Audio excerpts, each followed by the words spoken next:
Nancy is a conductor's daughter. One day she was working on Skarloey with some polish and a rag. Skarloey was snoozing happily, but Nancy wanted to talk. Wake up, lazy bones. Your brass is filthy. Aren't you ashamed? No, yawned Skarloey. You're just an old fusspot. And Skarloey closed his eyes. He was thinking about his friend Rheneas and all the good times they had shared before Rheneas went away to be mended.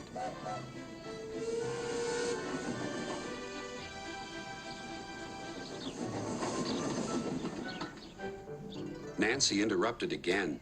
Don't you want to look nice when Rheneas comes home? Skarloey wasn't sleepy anymore. What? When? Soon. Daddy told me. I'm going now, she said. Nancy, stop. Do I really look nice? Please polish me again. Now who's an old fusspot? Laughed Nancy and set to work once more. Duncan was jealous. Aren't you gonna polish me too? Sorry, not today. I'm going now. I'm helping the refreshment lady this afternoon. We must get the ice cream ready for the passengers. Never mind, Duncan. But Duncan did mind. It isn't fair, he complained. Peter Sam gets a special funnel, Sir Handel gets special wheels, passengers get ice cream, but I'm not even polished.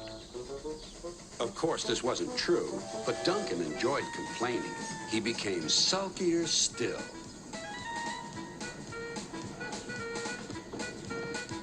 That afternoon, there was bad news from up the line. One of Skarloey's coaches has come off the rails, called Duncan's driver. We'll have to take workmen there right away. All this extra work, grumbled Duncan. It wears an engine out. Rubbish. Come on.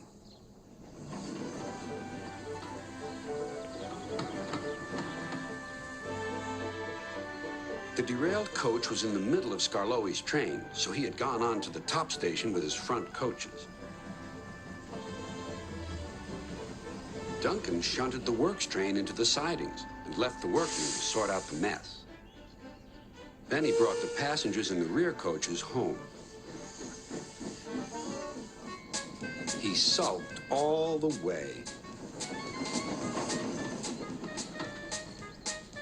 I get no rest, I get no rest, he muttered. Duncan made the journey very difficult. He was short of steam, so his driver waited a while in the hope of raising more. But Duncan wouldn't try.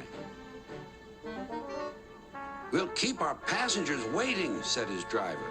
Duncan was cross. You always think about the passengers and never about me.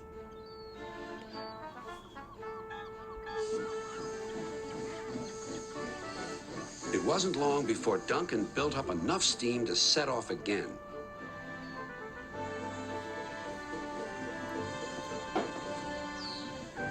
But he was still very grumpy and cross. I'm overworked and I won't stand it. At last they reached the viaduct near the station. Come on, Duncan, called his driver. One more effort and you'll have a rest and a drink at the station. Then Duncan was very rude. Keep your old station. I'm staying here. And he did, too. Skarloey had to haul Duncan and his train all the way to the platform.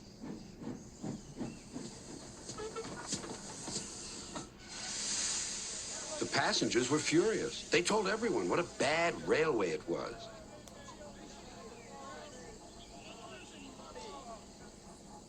That night, Sir Topham Hatt spoke to Duncan. No passengers means no polish, and no polish means no passengers, Duncan muttered to himself.